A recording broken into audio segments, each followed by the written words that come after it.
Baik, di sini pertama-tama saya akan membahas mengenai konsep dasar audit yang termasuk ke dalam pembahasan bab pertama mengenai audit dan jasa assurance yang menjadi dasar penting dalam dunia akuntansi.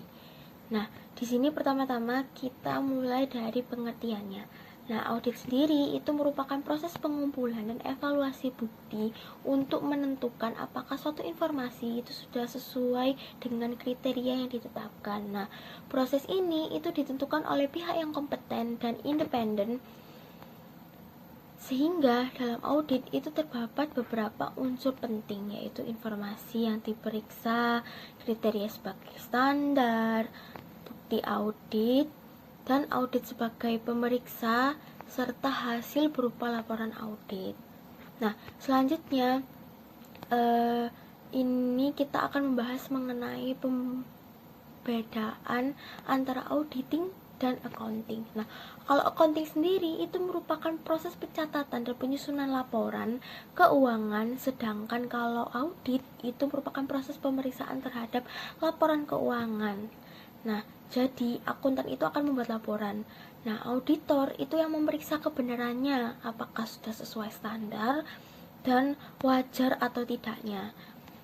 Nah, audit itu tuh jadi penting karena ada information risk, di mana resiko bahwa informasi yang digunakan itu dalam pengambilan keputusan yang tidak akurat. Nah, resiko muncul karena beberapa hal seperti cara informasi, bias dari penyedia informasi, banyaknya data, dan kompleksitas transaksi. Nah, untuk mengurangi resiko ini, caranya yang paling efektif itu menggunakan audit independen. Nah, selanjutnya itu juga terdapat yang disebut sebagai assurance service, yang merupakan jasa profesional independen yang bertujuan untuk meningkatkan kualitas bagi pengambilan keputusan. Nah, salah satu bentuknya adalah attestation service, yang dimana itu merupakan jasa auditor memberikan laporan atas pernyataan pihak lain, seperti audit laporan keuangan dan audit pengendalian internal.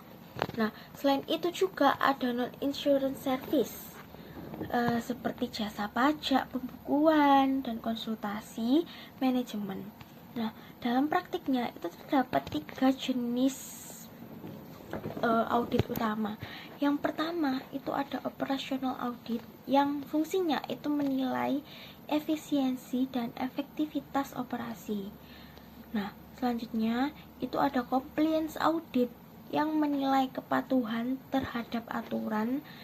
Dan yang ketiga itu ada financial statement audit, di mana itu yang menilai kewajaran laporan keuangan.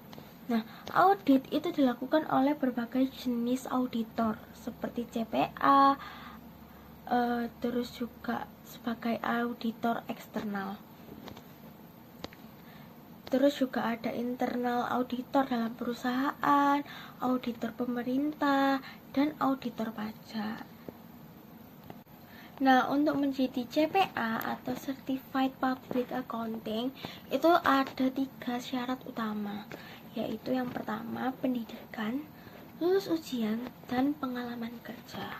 Dan yang terakhir itu ada perkembangan terbaru dalam profesi ini adalah CPA Evolution atau Certified Public Accounting Evolution, yang lebih menekankan bahwa pentingnya teknologi dan analisis data dalam dunia audit modern. Nah, jadi kesimpulannya, audit itu memiliki peran penting dalam meningkatkan kepercayaan terhadap informasi, terutama dalam pengambilan keputusan ekonomi.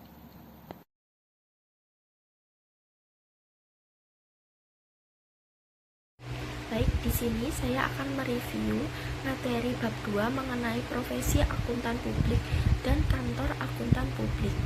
Nah, pada materi ini tuh membahas 5 aspek utama, yaitu yang pertama itu profesi akuntan dan ruang lingkupnya, dan yang kedua itu Undang-Undang Nomor 5 Tahun 2011 terkait tentang akuntan publik, yang ketiga jenis-jenis profesi akuntan, yang keempat standar profesional akuntan publik di Indonesia, dan yang 5 terakhir itu kode etik akuntan publik. Nah, yang pertama itu kita akan membahas mengenai profesi akuntan dan ruang lingkupnya. Nah, profesi akuntan itu merupakan sebuah profesi yang memiliki peran penting dalam menyediakan informasi keuangan yang andal, relevan, dan dapat dipercaya bagi para pengguna laporan keuangan, baik itu secara internal maupun eksternal di dalam suatu organisasi atau instansi. Nah, secara khusus, akuntan publik adalah akuntan yang memberikan jasa profesional secara independen kepada masyarakat melalui kantor akuntan publik atau KAP. Nah, menurut Arens ini, pada chapter 2, kantor akuntan publik itu menyediakan berbagai layanan utama. Yang pertama itu ada jasa audit. Nah, jasa audit ini bertujuan untuk memberikan opini atas kewajaran laporan keuangan sesuai standar akuntansi yang berlaku. Nah, opini auditor meningkatkan tingkat kepercayaan pengguna laporan keuangan. Nah, yang kedua itu ada jasa assurance dan attestation. Nah, jasa ini memberikan keyakinan terhadap informasi tertentu, baik informasi keuangan maupun non keuangan. Contohnya review laporan keuangan, audit, sistem pengendalian internal, pemeriksaan kepatuhan. Nah, yang ketiga itu jasa perpajakan. Nah, jasa perpajakan ini meliputi penyusunan laporan pajak, merupakan terkait tax planning, konsultasi pajak. Nah, pada banyak KAP kecil, jasa pajak ini justru menjadi sumber pendapatan utama. Nah, yang keempat itu jasa konsultasi manajemen dan risk advisory. Nah, ini tuh meliputi terkait evaluasi sistem informasi akuntansi, pengendalian internal, manajemen risiko, merger dan akuisisi, akuntansi forensik, sustainability reporting. Nah, menurut buku Arens juga, layanan konsultasi manajemen saat ini menjadi salah satu sumber pendapatan terbesar KAP. Nah, dengan demikian, ruang lingkup profesi akuntan publik tidak hanya audit tetapi juga layanan profesional strategis bagi organisasi. Yang kedua terkait Undang-Undang Nomor 5 Tahun 2011 terkait tentang akuntan publik. Nah, Undang-Undang Nomor 5 Tahun 2011 ini mengatur secara resmi praktik profesi akuntan publik di Indonesia. Nah, praktik publik ini digunakan agar berjalan dengan profesional, independen, dan bertanggung jawab. Ada beberapa poin penting dalam undang-undang ini. Yang pertama terkait definisinya. Nah, definisi profesi akuntan publik sendiri ialah seseorang yang telah memperoleh izin dari Menteri Keuangan (Menkyu) untuk memberikan jasa akuntan publik. Nah, artinya tidak semua sarjana akuntansi itu bisa langsung menjadi akuntan publik dan harus melalui pendidikan profesi ujian, bisa terkait ujian seperti sertifikasi. Nah, ini tuh untuk membantu izin resmi di negara. Yang kedua, bentuk jasa akuntan publik. Nah, menurut Undang-Undang Nomor 5 Tahun 2011, jasa akuntan publik terdiri dari jasa assurance. Nah, contohnya tuh non audit laporan keuangan, review laporan keuangan, jasa attestasi dan lainnya. Yang kedua itu jasa non assurance. Nah, jasa ini tuh terkait contohnya tuh konsultasi manajemen, kompilasi laporan keuangan, perpajakan. Yang ketiga itu kewajiban akuntan publik. Jadi, akuntan publik itu wajib untuk yang pertama itu menjaga independensi, mematuhi standar profesional, mematuhi kode etik, menjaga kerahasiaan klien, mengikuti pendidikan profesional berkelanjutan. Yang keempat, sanksi pelanggaran. Adapun jika melanggar ketentuan akuntan publik itu dapat dikenai sanksi administrasi, bisa berupa pembekuan dan pencabutan izin praktik. Nah, hal itu menunjukkan bahwa profesi akuntan publik adalah profesi yang sangat diatur secara ketat oleh negara. Yang ketiga, jenis-jenis profesi akuntan secara umum. Jadi secara umum profesi akuntan itu terbagi menjadi 4 jenis utama. Yang pertama itu akuntan publik.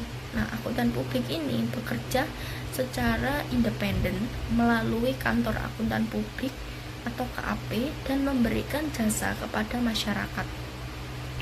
Bisa berupa review laporan keuangan perusahaan, konsultasi manajemen. Nah, profesi ini tuh diatur melalui undang-undangnya tadi. Nah, yang kedua, akuntan manajemen.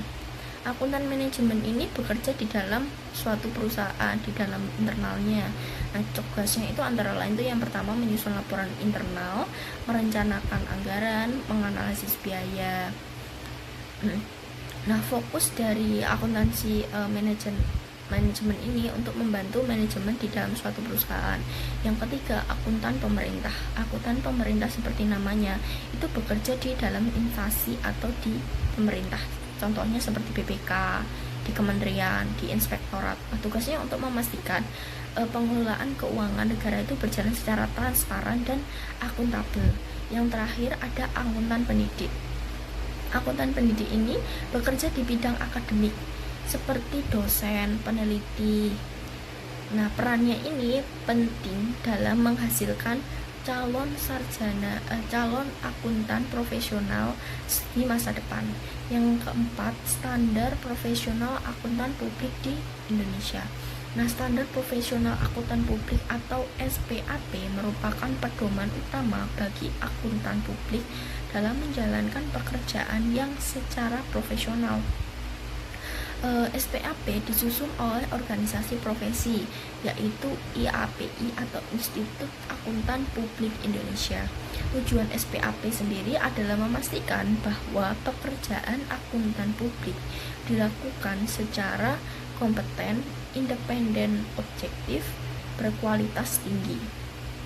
Nah, secara umum SPAP sendiri terdiri dari beberapa standar utama. Yang pertama itu standar audit. Nah, standar audit itu mengatur terkait prosedur audit laporan keuangan agar auditor dapat memberikan opini yang tepat dan objektif. Nah, tujuannya itu memperoleh keyakinan yang memadai atau assurance bahwa laporan bebas dari salah saji secara material. Yang kedua, standar atestasi. Nah, standar ini digunakan dalam jasa assurance selain audit laporan keuangan. Contohnya, review laporan keuangan. Yang ketiga, standar jasa akuntansi dan review. Nah, ini tuh digunakan ketika akuntan membantu menyusun laporan keuangan klien tanpa memberikan opini audit secara penuh. Yang keempat, standar pengendalian mutu. Nah, setiap kantor akuntan publik itu wajib memiliki sistem pengendalian mutu untuk memastikan bahwa independensi itu tetap terjaga dan kompetensi staf itu terjamin serta pelaksanaan audit sesuai dengan standar. Ya, contohnya review internal, pelatihan profesional, monitoring kualitas pekerjaan. Yang terakhir, terkait kode etik akuntan publik. Nah, kode etik akuntan publik merupakan pedoman perilaku profesional yang wajib dipatuhi dalam menjalankan tugasnya. Tujuan kode etik sendiri itu yakni yang pertama menjaga kepercayaan masyarakat terhadap profesi akuntan publik. Yang kedua, terus kemudian ada beberapa dasar kode etik meliputi integritas akuntan itu harus jujur dan transparan dalam menjalankan pekerjaannya. Yang kedua, objektivitas akuntan itu tidak boleh dipengaruhi oleh kepentingan pribadi maupun pihak lain. Yang ketiga, kompetensi profesional dan kehati-hatian akuntan wajib memiliki kemampuan teknis untuk meningkatkan kompetensi secara berkelanjutan. Yang keempat, kerahasiaan informasi klien itu tidak boleh disebarkan tanpa izin dari klien tersebut. Yang kelima, perilaku profesional akuntan itu harus menjaga reputasi profesi dan mematuhi peraturan yang berlaku. Nah, kepatuhan terhadap kode etik ini sangat penting terutama dalam menjaga independensi auditor, karena independensi itu merupakan fondasi utama dalam kepercayaan terhadap laporan audit. Profesi akuntan publik merupakan profesi yang memiliki tanggung jawab besar, apalagi dalam menjaga keandalan informasi keuangan. Oleh karena itu, praktik akuntan publik di Indonesia diatur secara ketat melalui Undang-Undang Nomor 5 Tahun 2011. Nah, adapun standar profesional akuntan publik dan kode etik profesi, sehingga akuntan publik dapat menjalankan tugasnya secara profesional, independen, dan terpercaya.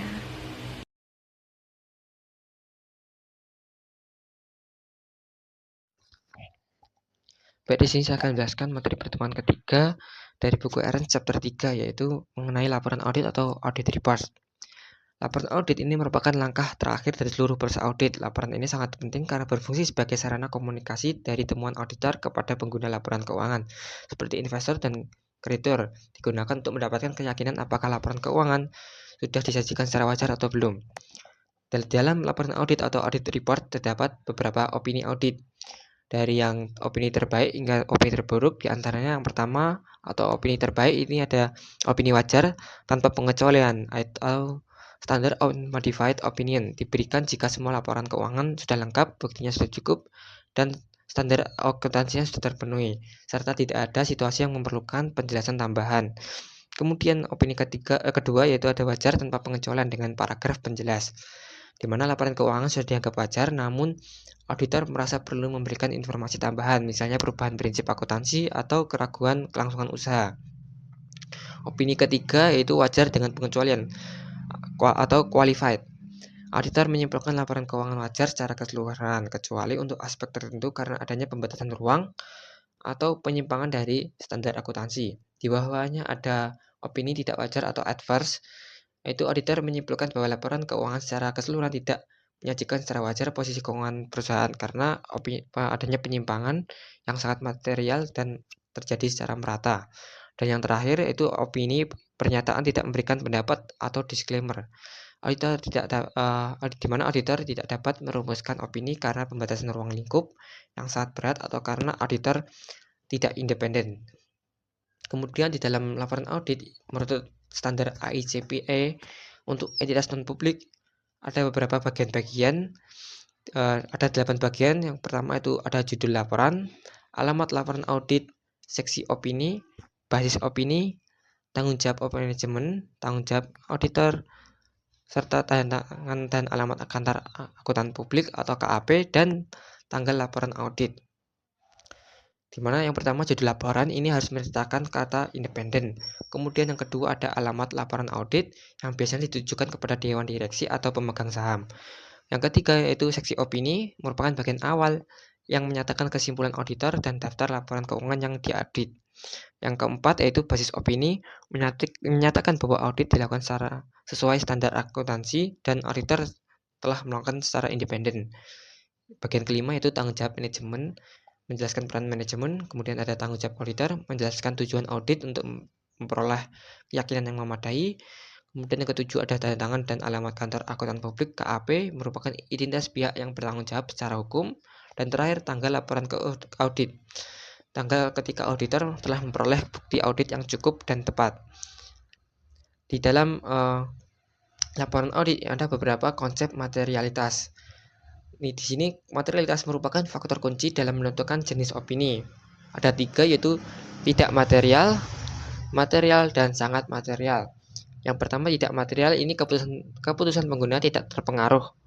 Opini tetap wajar tanpa pengecualian. Kemudian ada konsep material di mana berpengaruh pada keputusan pengguna, tapi laporan keuangan secara keseluruhan masih berguna, menghasilkan opini yang qualified.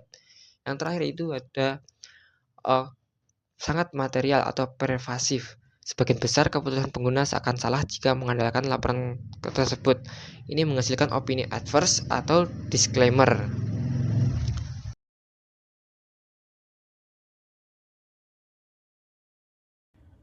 Baik, selanjutnya saya akan melanjutkan review yaitu terkait bab mengenai kewajiban hukum auditor. Nah, materi ini itu penting karena berkaitan dengan risiko hukum yang bisa dihadapi auditor dalam menjalankan pekerjaannya. Nah, pertama, auditor itu bekerja di lingkungan yang penuh tuntutan hukum. Jadi, kalau ada masalah di laporan keuangan, misalnya perusahaan bangkrut atau terjadi fraud, nah auditor ini itu sering ikut disalahkan, bahkan digugat. Nah, secara umum, auditor punya dua kewajiban utama, yaitu harus memenuhi kontrak dengan klien dan harus bekerja dengan penuh kehati-hatian. Kemudian konsep hukum auditor. Nah, dalam hukum, auditor itu tidak dianggap sebagai penjamin laporan keuangan. Mereka hanya harus bertindak seperti profesional yang kompeten dan hati-hati atau disebut prudent person. Nah, tingkat kesalahan juga berbeda-beda, mulai dari kelalaian biasa, kemudian kelalaian berat, dan juga sampai fraud atau penipuan yang disengaja.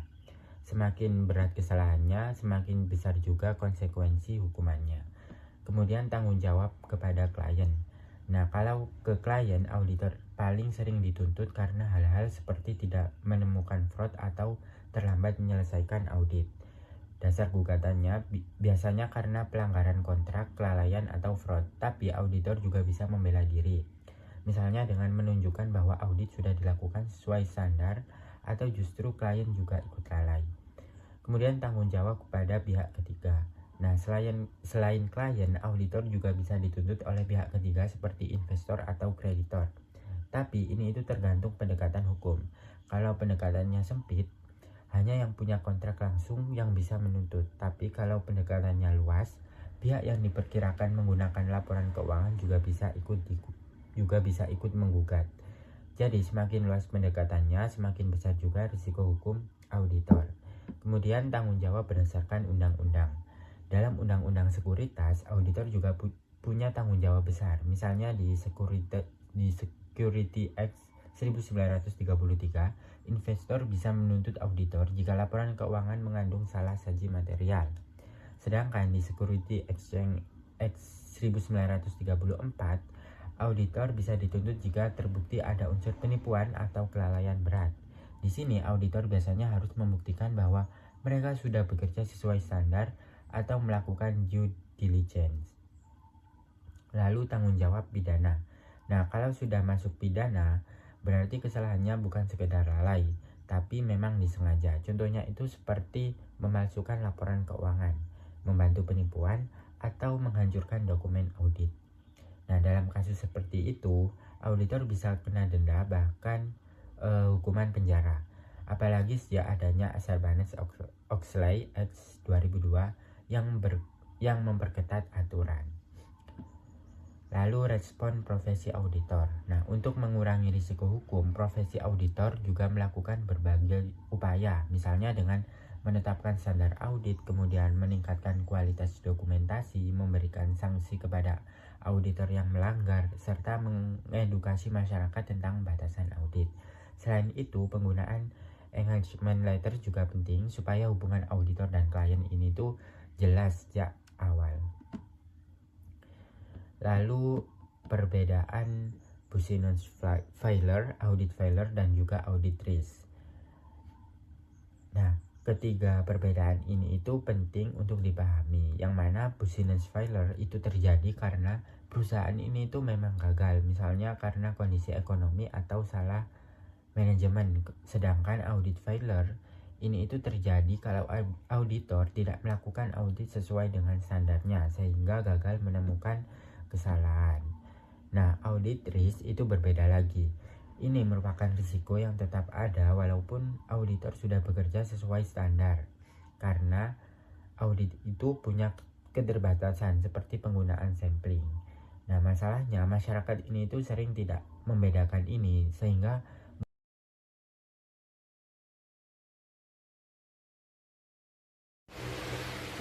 Di sini saya akan memberikan review mengenai bab 5 terkait dengan tanggung jawab dan tujuan audit.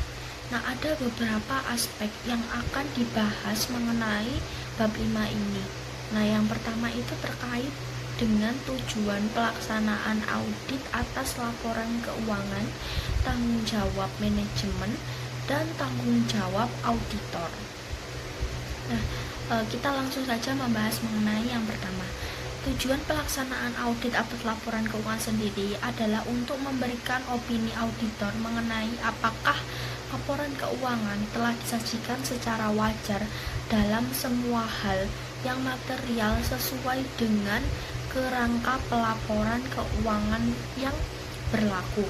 Nah, menurut standar audit dari American Institute of Certificate Public Accountants, tujuan utama audit adalah memberikan opini auditor mengenai kewajaran penyajian laporan keuangan dalam semua hal yang bermaterial sesuai dengan kerangka pelaporan keuangan yang berlaku. Dalam proses penyusunan laporan keuangan, manajemen memiliki tanggung jawab yang sangat penting. Nah, berdasarkan Sarbanes-Oxley Act, CEO dan CFO perusahaan publik wajib menandatangani dan mensertifikasi laporan keuangan triwulan dan tahunan yang diserahkan kepada SEC. Nah, dengan mendatangani laporan keuangan tersebut, manajemen menyatakan bahwa laporan keuangan telah mematuhi peraturan Securities Exchange Act 1934 dan menyajikan kondisi keuangan perusahaan secara wajar dalam semua hal yang material. Selain itu, manajemen juga bertanggung jawab menetapkan kebijakan akuntansi yang tepat, menjaga pengendalian internal yang memadai, serta menyajikan laporan keuangan secara wajar karena manajemen menjalankan kegiatan perusahaan setiap hari dan memiliki pengetahuan yang lebih mendalam mengenai transaksi perusahaan serta posisi aset, liabilitas, dan ekuitas dibandingkan dengan auditor. Sementara itu, auditor bertanggung jawab untuk memperoleh reasonable assurance bahwa laporan keuangan bebas dari salah saji secara material, baik yang disebabkan oleh kesalahan atau error maupun kecurangan fraud. Nah, berdasarkan hasil pemeriksaan tersebut, auditor memberikan opini apakah laporan keuangan telah disajikan secara wajar sesuai dengan ketentuan dan kerangka pelaporan keuangan yang berlaku. Selain itu, auditor juga harus memperhatikan bahwa material misstatements, yaitu kesalahan yang dapat mempengaruhi keputusan pengguna laporan keuangan, kemudian error dan fraud, serta kepatuhan terhadap hukum dan regulasi yang dapat mempengaruhi laporan keuangan tersebut. Apabila ditemukan pelanggaran yang bersifat material, auditor harus mengevaluasi dampaknya dan dapat memberikan opini audit yang dimodifikasi. Baik, selanjutnya saya akan melanjutkan review materi yaitu mengenai skeptisme profesional. Nah, standar auditing mensyaratkan bahwa suatu audit itu dirancang untuk memberikan keyakinan memadai dalam mendeteksi baik kesalahan material maupun kecurangan dalam laporan keuangan. Nah, untuk mencapai hal tersebut, audit itu harus direncanakan dan dilaksanakan dengan sikap skeptisme profesional dalam seluruh aspek penugasan dengan mengakui kemungkinan bahwa salah saji material dapat saja terjadi tanpa memandang pengalaman sebelumnya auditor terhadap integritas dan kejujuran manajemen, klien maupun pihak yang bertanggung jawab atas tata kelola.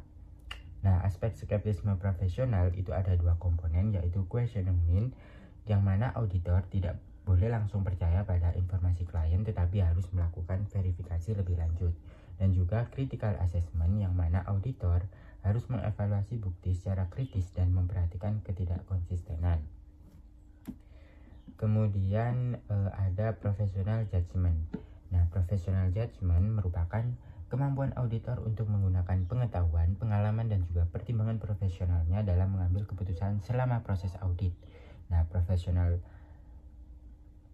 judgment ini itu untuk membantu auditor membuat keputusan yang tepat, dan juga profesi audit telah mengembangkan kerangka kerja yang memberikan panduan mengenai bagaimana auditor harus berpikir dan mengambil keputusan secara sistematis. Nah, tahapan proses pengambilan keputusan profesional antara lain, yaitu yang pertama mengidentifikasi dan mendefinisikan masalah, kemudian mengumpulkan fakta dan informasi serta menentukan standar yang relevan, kemudian melakukan analisis dan juga mengidentifikasi alternatif, lalu mengambil keputusan dan juga meninjau dan mendokumentasikan alasan keputusan. Nah, yang mana tahap terakhir ini merupakan peninjauan kembali seluruh proses yang telah dilakukan dan mendokumentasikan alasan dari keputusan yang diambil. Nah, dokumentasi ini itu penting karena menjadi bukti bahwa auditor telah melakukan pertimbangan profesional secara objektif dan juga sesuai dengan standar audit. Nah, untuk review materi selanjutnya akan dilanjutkan oleh rekan saya. Di sini selanjutnya saya akan menjelaskan mengenai financial statement cycles dan pendapatan tujuan audit. Yang pertama di sini saya akan membahas mengenai pendekatan siklus dalam audit laporan keuangan. Audit laporan keuangan itu dilakukan dengan membagi laporan keuangan ke dalam beberapa bagian yang lebih kecil sehingga pembagian ini itu membantu auditor itu mempermudah pembagian tugas di antara setiap anggota tim audit. Nah, salah satu pendekatan yang umum dilakukan adalah menggunakan cycle approach, yaitu metode yang menggunakan mengelompokkan jenis transaksi serta akun-akun yang saling berkaitan itu ke dalam satu siklus transaksi. Nah, pendekatan ini itu dianggap lebih efisien dibandingkan dengan mengaudit setiap akun secara terpisah karena banyak akun yang memiliki keterkaitan melalui transaksi yang aman. Nah, dalam sistem akuntansi perusahaan, alur pencatatan transaksi itu dimulai dari terjadinya transaksi bisnis yang kemudian dicatat ke dalam jurnal, lalu transaksinya diposting ke buku besar dan catatan pembantu, lalu informasi tersebut digunakan untuk menyusun trial balance yang pada akhirnya menjadi dasar dalam penyusunan laporan keuangan.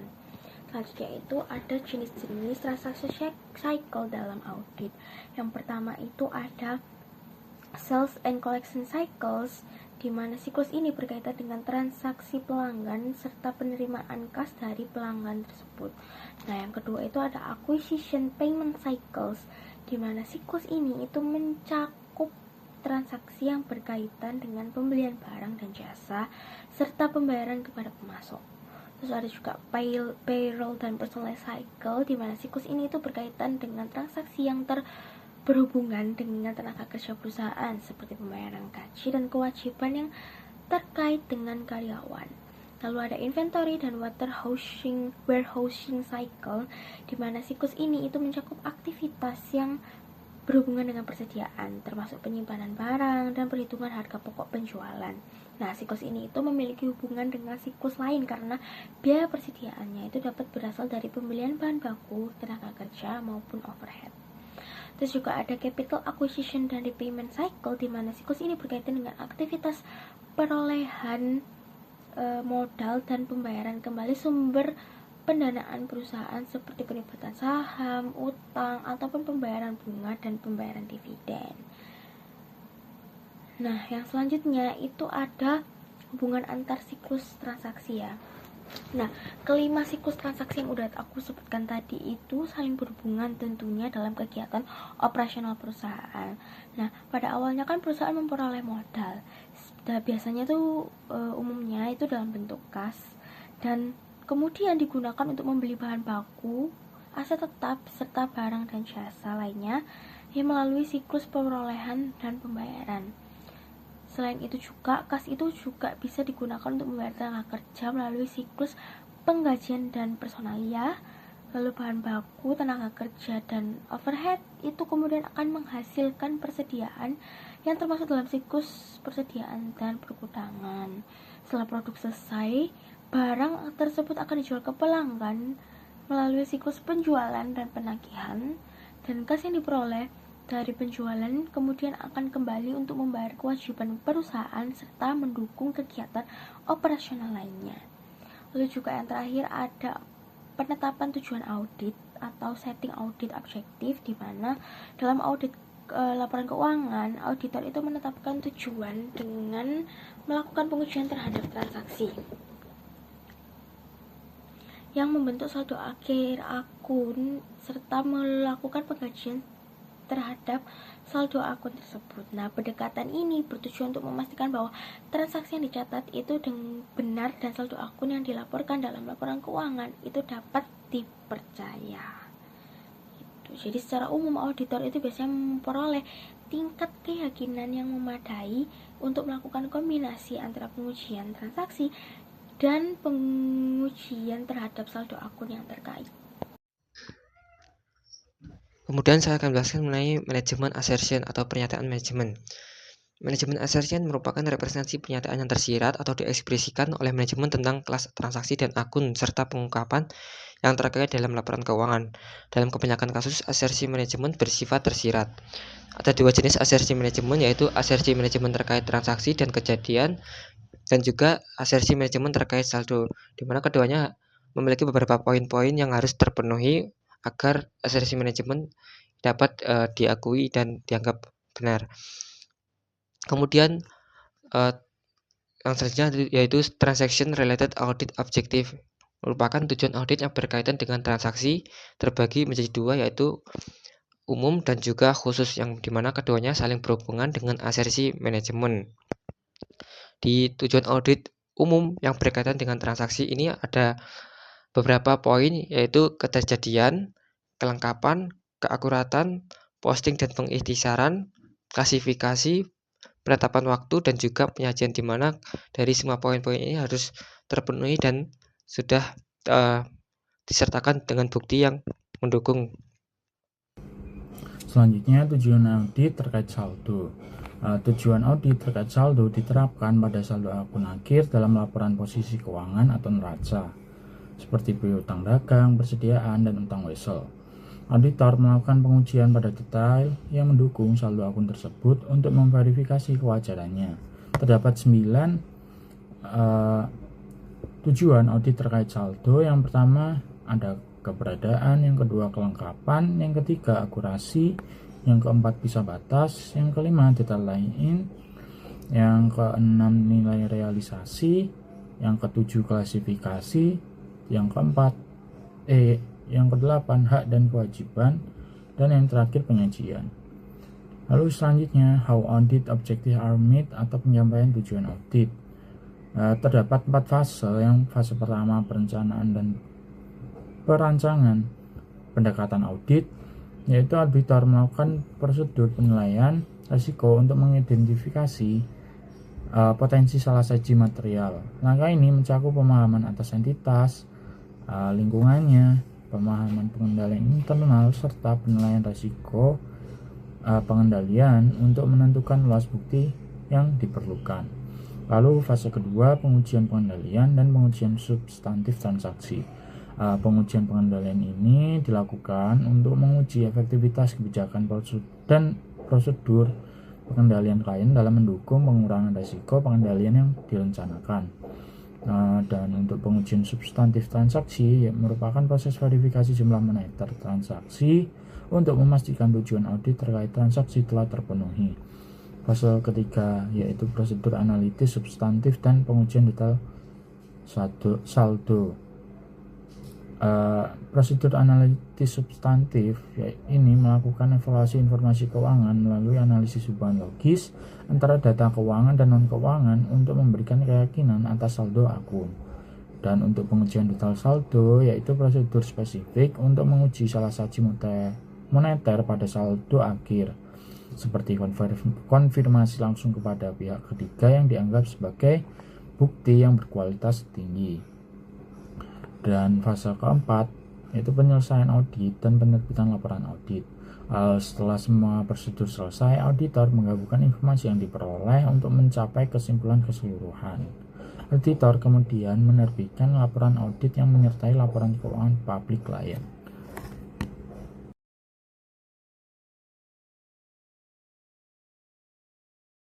Selanjutnya saya akan menjelaskan mengenai bab 6 mengenai kode etika profesi akuntansi publik. Yang pertama, fondasi etika dan kepentingan publik. Etika didefinisikan sebagai sekumpulan prinsip atau nilai moral yang menjadi perekat masyarakat agar berfungsi secara teratur. Bagi profesi akuntan, perilaku etis sangat penting karena nilai layanan audit bergantung sepenuhnya pada kepercayaan publik terhadap independensi dan nilai integrasi CPA. Profesional memikul tanggung jawab yang melampaui tanggung jawab individu dan aturan hukum, mencakup kewajiban kepada publik, klien, dan rekan sejawat. Yang kedua, prinsip dasar etika menurut AIPA dan IAP. Terdapat 6 prinsip etika utama yang memandu anggota dalam menjalankan tanggung jawab profesional mereka. Yang pertama, tanggung jawab, yaitu menggunakan pertimbangan moral dan profesional yang sensitif dalam semua aktivitas. Yang kedua, kepentingan publik, yaitu bertindak untuk melayani kepentingan publik dan menghormati kepercayaan masyarakat. Yang ketiga, integritas, yaitu mempertahankan dan memperluas kepercayaan publik dengan rasa integritas tinggi. Yang kelima, objektivitas dan independensi, yaitu bebas dari konflik kepentingan serta menjaga independensi dalam fakta dan penampilan saat memberikan layanan atestasi. Yang kelima, kehati-hatian, yaitu mengikuti standar teknis atau etika, meningkatkan kompetensi dan menjalankan tugas dengan kemampuan terbaik. Dan yang terakhir, ruang lingkup dan sifat layanan, yaitu mempertimbangkan prinsip kode etik dalam menentukan layanan yang akan diberikan. Selanjutnya, kerangka konseptual, yaitu ancaman dan pencegahan. Auditor menggunakan pendekatan kerangka konseptual untuk situasi yang tidak diatur secara spesifik oleh aturan tertulis. Yang pertama, identifikasi ancaman, yaitu mengenali situasi yang mengancam kepatuhan seperti ancaman kepentingan pribadi, telaah pribadi, advokasi, kedekatan intimidasi, partisipasi manajemen, dan pengaruh tidak wajar. Lalu yang kedua, evaluasi signifikan, yaitu menilai apakah ancaman berada pada tingkat yang dapat diterima oleh pihak ketiga yang rasional. Yang ketiga, terapkan pencegahan atau safeguards. Jika ancaman terlalu besar, auditor wajib menerapkan pencegahan yang dibuat oleh profesi atau regulasi, klien, atau firma. Jika tidak ada pencegahan yang efektif, perikatan harus ditolak atau dihentikan. Lalu aturan independensi yang ketat. Independensi terdiri dari independensi dalam pikiran dan independensi dalam penampilan. Ketentuan kepemilikan dan hubungan. Yang pertama, kepemilikan finansial. Dilarang bagi anggota yang dicakup untuk memiliki saham langsung pada klien audit terlepas dari materialnya. Yang kedua, pinjaman. Umumnya dilarang kecuali pinjaman mobil atau kartu kredit di bawah $10.000 dengan syarat normal. Yang ketiga, fungsi manajemen. Auditor dilarang keras menjalankan fungsi manajemen atau membuat keputusan bagi klien audit. Selanjutnya ada rotasi partner. Menurut aturan Sarbanes-Oxley, rekan utama wajib dirotasi setiap 5 tahun dengan masa jeda selama 5 tahun. Lalu yang kelima, aturan perilaku profesional lainnya. Yang pertama, kerahasiaan. Auditor dilarang membocorkan informasi klien tanpa izin kecuali untuk kewajiban hukum, standar teknis, atau tinjauan mutu. Yang kedua, honorarium bersyarat, yaitu dilarang untuk layanan audit atau atestasi karena dapat merusak objektivitas. Yang ketiga, tindakan mendiskreditkan, yaitu anggota dilarang melakukan tindakan yang merusak reputasi profesional seperti melakukan kejahatan atau menyimpan catatan klien secara tidak sah. Lalu yang terakhir, periklanan, yaitu diperbolehkan selama tidak bersifat palsu, menyesatkan, atau menipu. Lalu yang terakhir, penegakan sanksi. Pelanggaran kode etik dapat berujung pada sanksi dari, menurut AIPCA, dapat memberhentikan keanggotaan atau sanksi sosial. Menurut State Board of Accountancy, yaitu berwenang mencabut lisensi praktik dan sertifikat CPA. Menurut PCAOB atau SEC memberikan sanksi denda atau larangan mengaudit perusahaan publik bagi firma atau individu yang melanggar standar. Sekian pemaparan kelompok kami, kurang lebihnya mohon maaf. Wassalamualaikum warahmatullahi wabarakatuh.